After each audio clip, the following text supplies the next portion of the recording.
Hello বন্ধুরা, আশা করি তোমরা সকলেই খুব ভালো রয়েছো। আজকে আমরা আবার পিওয়াইকিউ যে এসএসসি জিডির যে পিওয়াইকিউ শুরু করেছিলাম তার আজকে আমরা থার্ড ক্লাস অর্থাৎ আমরা 3 নম্বর ক্লাস করতে চলেছি এবং শিফট ওয়াইজ পর পর ক্লাসগুলো করছি।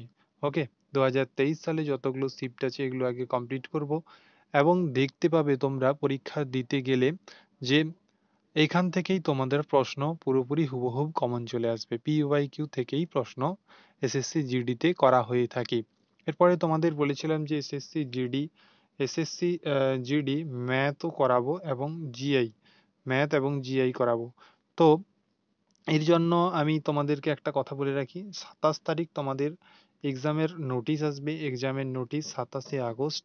এই নোটিশটা চলে আসার পর আমি এই ক্লাসগুলো শুরু করব। তো তোমরা ততদিন পর্যন্ত এই জিকে জিএস এর ক্লাসগুলো পিওয়াইকিউ গুলো কমপ্লিট করো এবং ভালোভাবে পড়ে নাও। তারপরে ম্যাথ এবং জিআই এর ক্লাস শুরু হবে। ওকে, দেখো, তো আজকের যে শিফটটা নিয়ে আলোচনা করব সেটা হচ্ছে 10ই জানুয়ারি 2023 শিফট 3তে যা যা এসেছিল।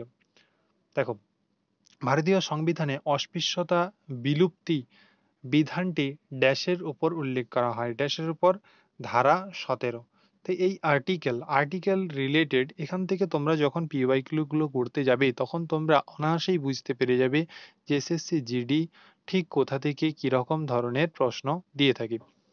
আর্টিকেলগুলো যে সমস্ত ইম্পর্টেন্ট আর্টিকেল রয়েছে সেই আর্টিকেলগুলো তোমাদেরকে মুখস্থ করতে হবে। তাহলে দেখো, যে অস্পৃশ্যতার বিলুপ্তি সেটা হচ্ছে ধারা 17। এরপরে দেখো, ধারা 14 হচ্ছে গিয়ে আইনের সামনে সমতা।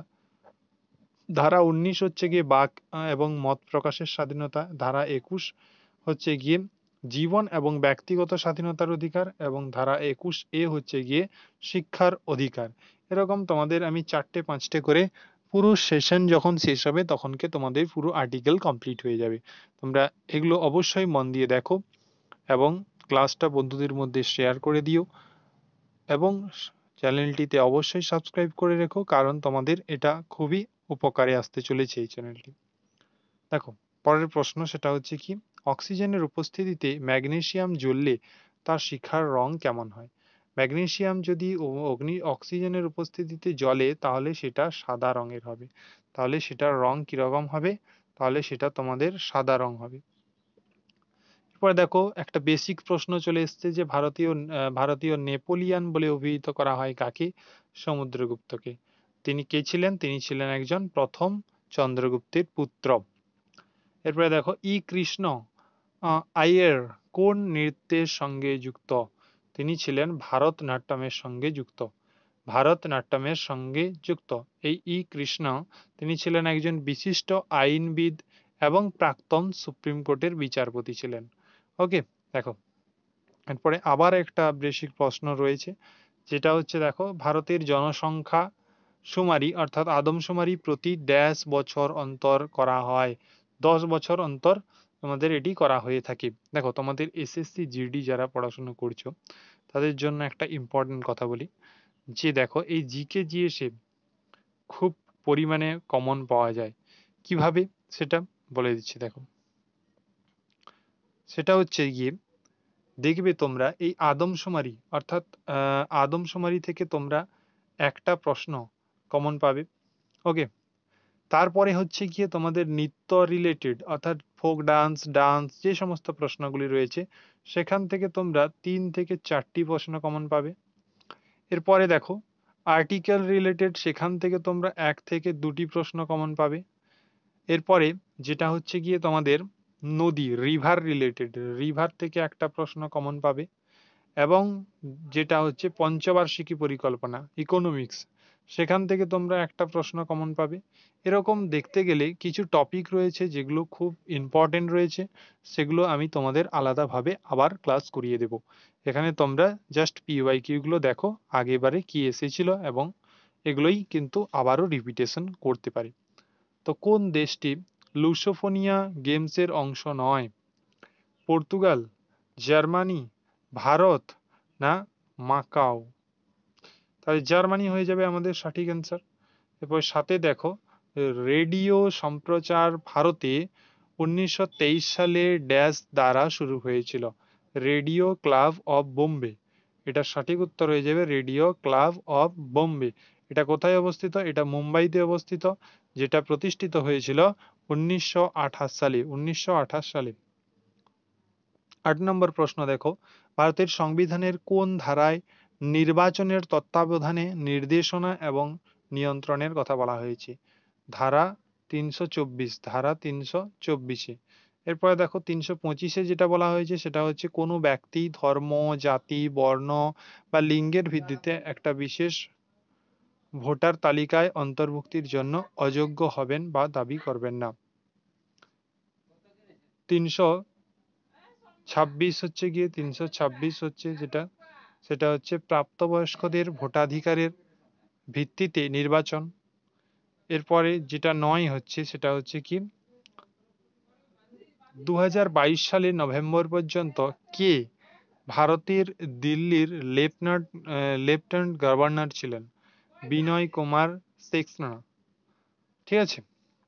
10 নম্বর প্রশ্ন হচ্ছে গিয়ে জাতীয় আয় গণনা করার সময় ড্যাশকে একটা ফ্যাক্টর হিসেবে গ্রহণ করা হয়, রপ্তানিকে একটা ফ্যাক্টর হিসেবে গ্রহণ করা হয়। ওকে। এরপরে দেখো কোন উৎসবটি আসামের কামাখ্যা দেবীর ঋতুস্রাব চিহ্নিত করে? সেটা হচ্ছে অম্বুবাচী মেলা। অম্বুবাচী মেলা। 12 নম্বর প্রশ্ন যেটা, সেটা হচ্ছে ড্যাশ শিল্প ট্রানজিস্টর সেট থেকে টেলিভিশন পর্যন্ত বিস্তৃত পণ্যকে কভার করে? সেটা হচ্ছে ইলেকট্রনিক্স। 13 নম্বর প্রশ্ন দেখো, নিচের চারটির মধ্যে তিনটি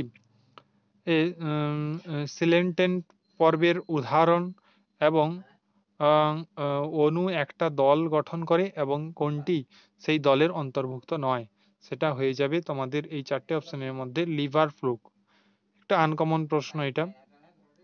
ড্যাশ 25শে জুন 2015 চালু করা হয়েছে, যা 2022 সালের মধ্যে শহরাঞ্চলে সকলের জন্য অবদান করতে হয়? সেটা হচ্ছে প্রধানমন্ত্রী আবাস যোজনা।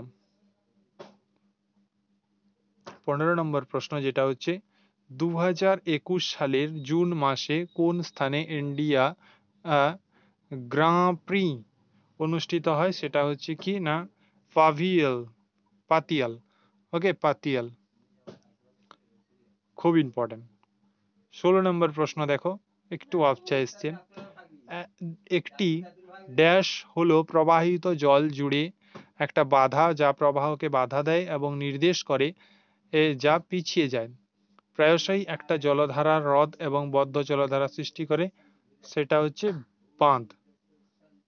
এবং যেটা হচ্ছে 2018 সালে ভারতনাট্যমে সঙ্গীত নাটক একাডেমি পুরস্কারকে জিতেছিল, সেটা হচ্ছে রাধা শ্রীধর।